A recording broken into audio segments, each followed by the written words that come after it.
jugadores del Barça que fueron tratados como inútiles y terminaron callando bocas. Muy buenas a todos chicos, en el video de hoy les quiero traer este temita que lo pudieron haber escuchado al inicio del video, ya que algunas veces juzgamos a algunos jugadores sin saber el contexto que hay detrás, si es que el juego les está favoreciendo, la dinámica de grupo y varias cositas más. Pero bueno, yo les quisiera lanzar una pregunta, aparte de estos tres jugadores de los cuales voy a hablar, que serían Gerard Martín, Ferran Torres y Eric García, ¿qué otros jugadores también podrían ser catalogados con esta frase? Porque yo cuando estaba aquí haciendo un mini guión para saber de qué hablar en el video, me vino a la mente que Rafinha es el que más está pegado a esta frase, pero lo que él está haciendo, bueno, podría ser catalogado para un video entero. Otro jugador que también se me vino bastante a la mente y que nosotros los culés le tenemos bastante cariño es Luuk de Jong, ya que en ese paso que estuvo en el Barcelona, sus primeros partidos, todos los culés los tratamos como inútiles, porque en serio yo no recuerdo ningún culé que haya defendido los primeros partidos de Luuk de Jong, porque hasta yo me incluyo en esa lista que machacaba a Luuk de Jong, pero vimos que él fue consciente de que no tenía el nivel necesario para estar en el Barcelona y que si era por talento no iba a tener ninguna oportunidad, pero a base de esfuerzo, lucha, pudo llegar a tener oportunidades con el Barcelona, y qué momentos en serio que tuvo. Pero bueno, como les dije, estos dos casos que mencioné de Rafinha y Luuk de Jong podrían ser para un video en solitario, así que si este video tiene apoyo podría ser un pequeño recopilatorio de lo que pasaba en esas épocas, ya que como les comenté, yo cuando empecé a ver el fútbol de Barcelona de cabeza fue de la temporada 2020. Pero ahora sí, pasemos a hablar acerca de estos tres jugadores antes mencionados y comencemos primero con el señor Gerard Martín, ya que es el caso más reciente, ya que Gerard Martín llega al Barcelona la anterior temporada y no llega al primer equipo, sino llega al filial, y bueno, ahí estaba jugando varios partidos y aparte estaba en una dinámica también con el primer equipo, porque ahí podemos ver a Gerard Martín entrenándose con algunos jugadores de la anterior temporada, pero cuando por fin pudo tener su oportunidad fue en esta pretemporada, ya que Hansi Flick lo llevó para la gira de Estados Unidos y bueno, ahí pudo debutar en un partido amistoso, cual nos dejó cositas muy interesantes y al final se terminó quedando en el primer equipo. Y bueno, en ese principio de temporada sabía colocar mucho a Gerard Martín, en especial en el partido antes de que hubiera un partido Champions, y recordemos que él estaba jugando, él era titular en contextos complicados como contra el Villarreal en el Estadio de la Cerámica, contra el Osasuna en el cual perdimos 4-2, y no eran contextos que le favorecieran a él, y aparte como eran sus primeros partidos era obvio que iba a cometer algún fallo y algún despiste por los nervios. Y el momento cuando todos le empezaron a criticar fue cuando en ese partido por la fase de grupos de la UEFA Champions League, en la cual fuimos al campo de la Estrella Roja, y en un gol de la Estrella Roja Gerard Martín no se anticipa bien a la trampa de fuera de juego que es utilizar el Barcelona, y termina habilitando al atacante y pues nos marcaron gol. Y bueno, de ahí empezaron los memes de que vendan a Gerard Martín y muchas cosas más. Pero la siguiente semana igualmente teníamos partido frente al Brest por la fase de grupos de la Champions League, y con Gerard Martín de titular terminamos ganando el partido 3-0, un partido en lo cual demostró lo que es un jugador que no tendrá la arrancada como Valde, pero es muy correcto en lo que hace, ya que juega lo seguro, y si ve que en algún momento se le complican las cosas, pues utiliza el escape más lógico y más correcto posible. Y bueno, hasta el final del año seguiría teniendo las mismas oportunidades, siempre sería la primera opción para darle descanso a Alejandro Valde, y bueno, desde que empezó el año ha seguido con ese rol de algunas veces ser titulares y en otras ser suplente, y vemos que se lo ha estado tomando muy bien, ningún mal gesto, ninguna mala cara, y que ahí está. Gerard Martín es un jugador que siempre intenta ayudar al equipo, que contra la Real Sociedad ya se estrenó como goleador, lo cual hizo que le dé más confianza. Y también algo que no comenté es que a los inicios de este año Gerard Martín renovó con el Barcelona hasta el 2028, pero eso no le aseguraba la continuidad aquí en el Barcelona, porque recordemos que seguía con la ficha del filial y que para él estos partidos que está teniendo en estos momentos pues son unos exámenes, y vemos que lo está haciendo muy bien. Su último partido que salió como titular fue contra el Girona, en el cual ganamos 1-4 y le pudimos ver muy correcto, jugó todo el partido, y ya les digo, creo que Flick sigue confiando en él porque ve a un jugador que se esfuerza muchísimo y que juega de la manera más lógica posible. Esperemos que Gerard Martín siga así. No sé si será capaz de poder potenciarse en un lateral top, o sea, de titular indiscutible que nadie le saque de ese puesto, pero bueno, tenerlo ahí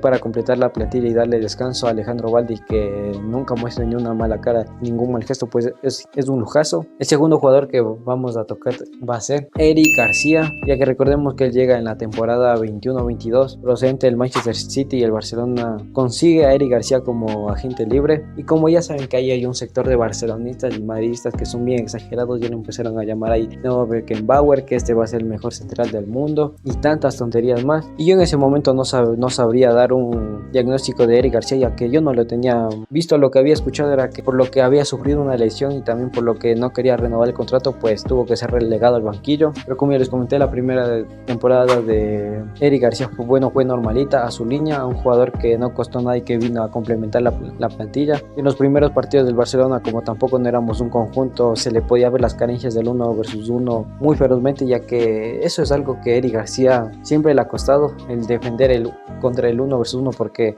hay muchas jugadas en las cuales ha quedado muy expuesto, como lo podría hacer contra Darwin Núñez en el 1-0 en Portugal. Y recordemos que ese mismo partido lo salen expulsando. Y bueno, también la siguiente temporada en la fase de grupos entre Barcelona e Inter, en el cual Lautaro con un control de pechito ya se lo sacó Eric García de encima y marcó el 2-1. Pero como le estaba comentando, Eric García, por algunos errores que cometía, mucha gente ya le empezó a catalogar con apodos como Error García, Error 404 y múltiples apodos más. Y en el tiempo que estuvo se le dejó con esa imagen de meme. Ya les digo, él vino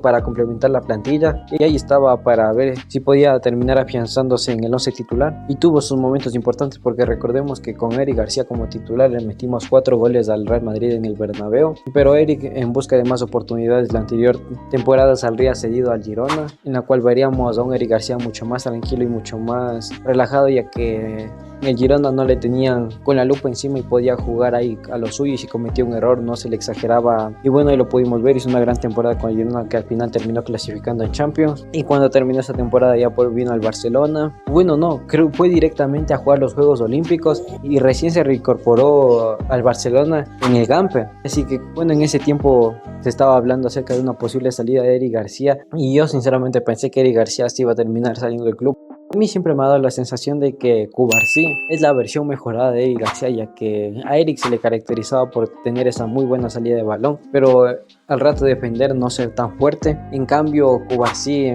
tiene una mejor salida de balón que Eric García, y aparte que en el 1 versus 1 Cubarsí es muy fiable y muy bueno. Pero ahora sí, ya pasando a hablar del último jugador, el cual sería Ferran Torres, que llega en la misma temporada que Eric García, pero en el mercado de invierno terminamos desembolsando bastante dinero por Ferran Torres. Y recordemos que en esa misma temporada Messi se fue del club, y así que muchos catalogaban que sacamos a Messi para traer a Ferran Torres, e hicimos el esfuerzo por Ferran Torres y que con Messi no nos quedamos, y muchas cosas así. Pero los primeros partidos de Ferran fueron muy buenos. En su primer partido como titular, recordemos ese golazo que le marca al Athletic de Bilbao por la Copa del Rey. Pero la cosa fue yendo para abajo cuando en ese partido contra el Nápoles por la Europa League falló un montón de ocasiones, y al final el partido terminó llorando, lo cual yo no entiendo. Si estás frustrado te enojas contigo mismo, pero lo de llorar no sé, no entiendo. Pero ya les digo, desde ese momento Ferran fue yendo para abajo,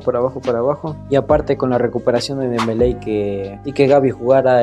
como falso 9 en el extremo izquierdo, le hizo que no tuviera tampoco una constancia en el Barcelona. La siguiente temporada, y más de lo mismo, Dembélé le siguió opacando. Los barcelonistas le criticábamos, ya le poníamos sobrenombres como Ferran Torres, le cuestionaba acerca de que si esos millones estaban bien gastados y muchas cosas más. La temporada anterior, y parecía que tenía un renacer con esos primeros partidos tan buenos que se mandó, ya que Ferran Torres salía cada gol por partido. Pero la sensación que a mí me dejaba era que él no tenía esa hambre de poder marcar, él no tenía esa hambre de querer ir a por el segundo, después por el tercero, el cuarto y el quinto. Y aparte que también sufrió problemas físicos, hizo que ya algunos aficionados pues se cansaran de esperar